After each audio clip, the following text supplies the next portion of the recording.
የኢቢኤስ ቴሌቪዥን 33 ሚሊዮን ብር እንዲታገድ ፍርድ ቤት ውሳኔ አሳለፈ። ከሱዳን ጋር በሚዋሰነው የቤንሻንጉል ጉሙዝ ክልል አሶሳ ዞን ኩምሩክ ወረዳ ውስጥ በሚገኘው የኩምሩክ ከተማ በተፈጸመ የድሮን ጥቃት የዓለም አቀፍ የስደተኞች ድርጅት IOM ሰራተኛን ጨምሮ ቢያንስ 8 ንጹሃን ዜጎች መገደላቸውንና በርካቶች መቁሰላቸውን የአካባቢው ነዋሪዎችና የጤና ባለሙያዎች አስታወቁ። ባለፈው ዓመት ብቻ ለአፍሪካ ህብረትና ለተባበሩት መንግስታት ድርጅት ደብዳቤ ጽፌ ነበር ሲሉ ዶክተር ደብረጽዮን ገብረ ሚካኤል ተናገሩ። ጤና ይስጥልን የኢትዮ መረጃ ቤተሰቦች፣ አጫጭር መረጃዎችን እናደርሳለን። ሰብስክራይብ፣ ሼር ማድረግ እንዳይረሳ።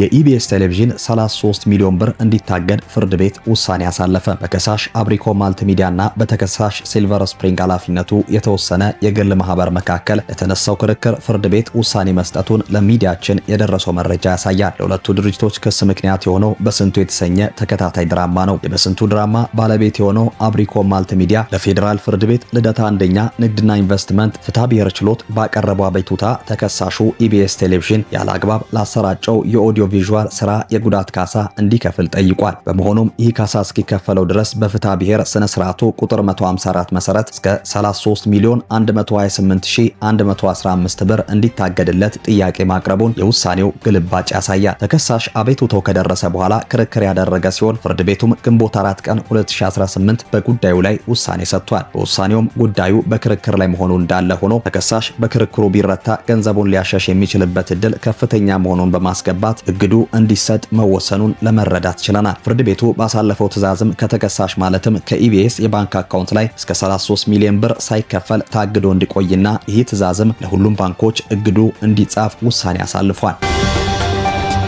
ከሱዳን ጋር በሚዋሰነው የቤንሻንጉል ጉሙዝ ክልል አሶሳ ዞን ኩምሩክ ወረዳ ውስጥ በሚገኘው የኩምሩክ ከተማ በተፈጸመ የድሮን ጥቃት የዓለም አቀፍ የስደተኞች ድርጅት ሰራተኛን ጨምሮ ቢያንስ 8 ንጹሃን ዜጎች መገደላቸውንና በርካቶች መቁሰላቸውን የአካባቢው ነዋሪዎችና የጤና ባለሙያዎች አስታወቁ። ይህ አሳዛኝ ክስተት የሱዳን የእርስ በርስ ጦርነት ድንበር ተሻግሮ በኢትዮጵያውያን ላይ ቀጥተኛ አደጋ መደቀኑን በግልጽ ያሳየ ሆኗል። ጥቃቱ የተፈጸመው ሚያዝያ 21 ቀን 2018 ዓ.ም እንደ አውሮፓውያን አቆጣጠር አፕሪል 29 ቀን 26 ከጧቱ 5 ሰዓት አካባቢ ሲሆን ከአሶሳ ከተማ 94 ኪሎ ሜትር ርቀት ላይ በምትገኘው ኩምሩክ ከተማ ውስጥ ሰዎች በብዛት በሚሰበሰቡባቸው የቡና መጠጫና የንግድ ስፍራዎች ላይ መሆኑ ተገልጿል። ዓይን እማኞቹ ድሮኗ የመጣችው ከሱዳን ብሉ ናይል ግዛት አቅጣጫ መሆኑን ጠቁሞ የሱዳን ጦር ከፈጣን ድጋፍ ሰጪ ኃይሎች RSF ጋር እያደረገ ባለው ጦርነት ሰበብ ይህንን ጥቃት መፈጸሙን ከሷል። አንዳንድ የአካባቢው ነዋሪዎች ለአዲስ ስታንዳርድ እንደገለጹት የሱዳን ጦር የRSF ታጣቂዎች ወደ ድንበሩ ገብተዋል በሚል ጥርጣሬ በንጹሃን ላይ ጥቃት ያካሄደ ሲሆን በዚህም 13 እና ከዚያ በላይ ሰዎች ህይወታቸውን አጥተዋል ብሏል። ከአደጋው ስፍራ 7 ኪሎ ሜትር ርቀት ላይ በሚገኘው የሆርዛብ ጤና ጣቢያ የመጀመሪያ ሕክምና እርዳታ ለመስጠት ሲጥሩ የነበሩ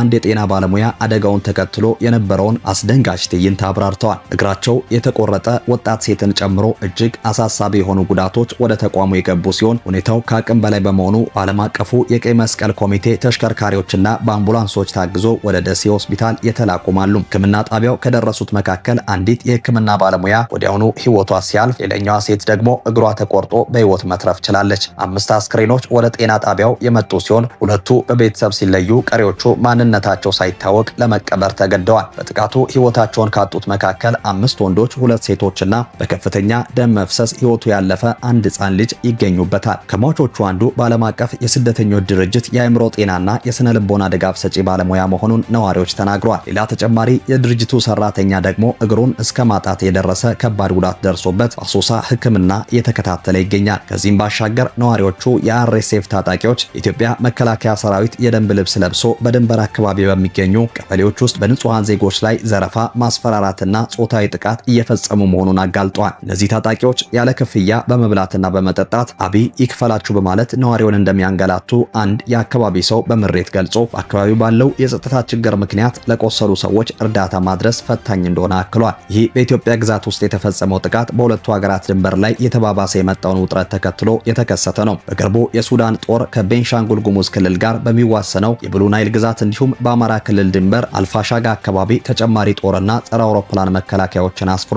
የሱዳን ባለስልጣናት ኢትዮጵያና የተባበሩት አረብ ኤምሬቶች በካርቱም አውሮፕላን ማረፊያና ሌሎች ስትራቴጂካዊ ስፍራዎች ላይ የድሮን ጥቃት ፈጽመዋል በሚል ሲከሱ ቆይቷል። የኢትዮጵያ የውጭ ጉዳይ ሚኒስተር ክሱን መሰረተ ቢስ በማለት ውድቅ ያደረገ ሲሆን ሲሆን የሁለቱን ሀገራት ታሪካዊ ወዳጅነት በማስታወስ በሱዳን ያለው የእርስ በርስ ጦርነት እንዲረግብ ጥሪ ማቅረቡ ይታወሳል። የሱዳን ባለስልጣናት ኢትዮጵያ ለአርኤስኤፍ ድጋፍ ታደርጋለች የሚለውን ክስ በተደጋጋሚ የሚያነሱ ሲሆን ኢትዮጵያ ይህንን ክስ አጥብቃ ትቃወማለች። ይህ ውንጀላ ባለፈው መጋቢት ወር ሱዳን አምባሳደሯን ከኢትዮጵያ እስከ መጥራት አድርሷታል። ይሁን እንጂ ሂውማን ራይትስ ላብ የተባለ ተቋም የሳተላይት ምስሎችን ዋቢ አድርጎ በቅርቡ ባወጣው ሪፖርት በአሶሳ አቅራቢያ ከሚገኘው የኢትዮጵያ ግዛት ውስጥ ለአርኤስኤፍ እንቅስቃሴ ድጋፍ እንደሚሰጥ ጠቁሟል። ምንም እንኳን በኢትዮጵያ ግዛት ውስጥ የጸጥታ መደፍረስ እያደገ ቢመጣና የንጹሃን ሕይወት በድሮን ጥቃት ቢያልፍም የኢትዮጵያ መንግስት በኩምሩኩ ክስተት ዙሪያ እስካሁን ይፋዊ ምላሽ አለመስጠቱን የአካባቢው ነዋሪዎች በቅሬታ አንስተዋል። ባለፈው ዓመት ብቻ ለአፍሪካ ህብረትና ለተባበሩት መንግስታት ድርጅት ደብዳቤ ጽፌ ነበር ሲሉ ዶክተር ደብረጽዮን ገብረ ሚካኤል ተናገሩ። የትግራይ ጊዜያዊ አስተዳደር ፕሬዚዳንቱን ሌተናል ጀነራል ታደሰ ወረደን አባሮ የክልሉ ፕሬዝዳንትነት ስልጣኑን የተቆጣጠሩት ዶክተር ደብረጽዮን ገብረ ሚካኤል ጋዜጣዊ መግለጫ ሰጥተዋል። የፕሬዝዳንትነት ስልጣኑን መልሶ ከያዙ ወዲህ ለመጀመሪያ ጊዜ በሰጡት በዚህ ጋዜጣዊ መግለጫ የፕሪቶሪያን ስምምነት በመጣስ የፌዴራል መንግስቱን ከሷል። በንግግራቸው ስምምነቱ መጣስ የጀመረው የትግራይ ኃይሎች ከባድ መሳሪያዎችን የሚያስረክቡበት ጊዜ መሆኑን ጠቅሶ በስምምነቱ መሰረት ተመሳሳይ ግዴታዎች እንዳልተፈጸሙ አስረድተዋል። ዶክተር ደብረጽዮን ሲናገሩ ስምምነቱ የተጣሰው እኛ ከባድ መሳሪያዎችን ማስረከብ ስንጀምር ነው። ምክንያቱም ይህንን ተከትሎ የፌዴራል መንግስቱ ከትግራይ ክልል ውስጥ የፌዴራል ያልሆኑና የውጭ ሀገር ወታደሮችን የማስወጣት ግዴታ ነበረበት ብለዋል። ሲቀጥሉም የፌዴራል መንግስት የነዳጅ አቅርቦትን፣ የክልል በጀት ዝውውርን፣ በባንኮች ውስጥ ጥሬ ገንዘብን በመከልከል በክልሉ ውስጥ የኢኮኖሚ ጫናን እንዳጠናከረ ገልጾ ዓለም አቀፉ ማህበረሰብ ከትግራይ አመራሮች ለሚቀርብለት ማሳሰቢያ መልስ ሊሰጥ እንዳልቻለ አስታውቋል። ንግግራቸው በመቀጠልም ባለፈው ዓመት ብቻ እኔ አፍሪካ ህብረትንና ተመድን ጨምሮ ለዓለም አቀፉ ማህበረሰብ 10 ጊዜ ደብዳቤ በመጻፍ የፕሪቶሪያን ስምምነት ለማዳን ጥረት እንዲያደርጉ ጠይቄያለሁ። ይሁን እንጂ ምንም አይነት ውጤት አልመጣም በማለት ገልጿል። ከጦርነቱ በፊት የነበረውን አስተዳደር ለመመለስ የፈለጉት በክልሉ ውስጥ ህገ መንግስታዊ አስተዳደርና አስቻይ ፖለቲካዊ ሁኔታ ለመፍጠር መሆኑን የጠቀሱት ዶክተር ደብረጽዮን ገብረ ሚካኤል ጨምሮም ለትግራይ ዘላቂ ፖለቲካዊ መፍትሄ የሚሆነው ምርጫ ማካሄድ ነበር። ነገር ግን አሁን ባለው አለመረጋጋትና መፈናቀል የተነሳ ታማኝነት ያለው ምርጫ ማካሄድ አይቻልም ብለዋል። ከ45% በላይ የሚሆነው የትግራይ መሬት በወረራ ስር መሆኑንና በሚሊዮን የሚቆጠሩ ሰዎች መፈናቀላቸውን አስረድተውም በዚህ ሁኔታ ምርጫ ማካሄድ ትግራይን ሊበታትን እንደሚችል ገልጸዋል።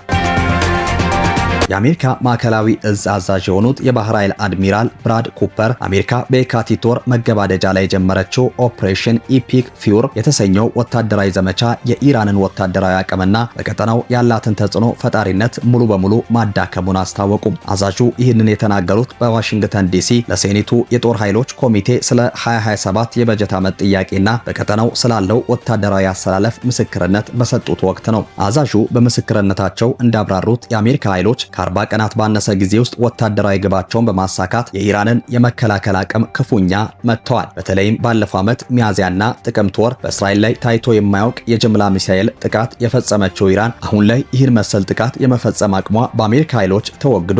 አድሚራል ኩፐር አክለውም የኢራን የድሮን የባህር ኃይል መከላከያ ኢንዱስትሪ በ90 በመቶ መውደሙንና ቀሪ አቅሟ 10 በመቶ ብቻ መሆኑን አረጋግጧል። የኢራን የባህር ኃይል ይህንን ከባድ ውድመት ተቋቁሞ አቅሙን መልሶ ለመገንባት ከ5 እስከ 10 ዓመታት ሊወስድበት እንደሚችልም ወታደራዊ ግምገማቸውን አቅርበዋል።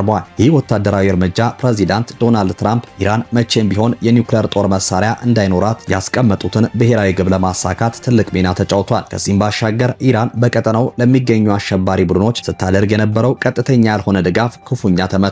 ለዓመታት በቢሊዮን የሚቆጠር ዶላርና የጦር መሳሪያ ሲቀርብላቸው የነበሩት እንደ ሐማስ፣ ሂዝቦላና ሁቲ ያሉ የፕሮክሲ ቡድኖች በዘመቻው ምክንያት ከኢራን የሚያገኙት ማንኛውም አይነት ትጥቅም ሆነ ሀብት መቋረጡን አዛዡ አብራርተዋል። ይህ ድል በአጋጣሚ የመጣ ሳይሆን ለወራት የተደረገ ጥንቃቄ የተሞላበት እቅድና የዓመታት ልምድ ውጤት መሆኑንም አስገንዝቧል። ኦፕሬሽን ኤፒክ ፊውር የአሜሪካን ወታደራዊ የበላይነት ከማረጋገጥ ባለፈ በመካከለኛው ምስራቅ ካሉ አጋር ሀገራት ጋር ያላትን ወታደራዊ ትብብር ወደ አዲስ ምዕራፍ ማሸጋገሩ ተገልጿል።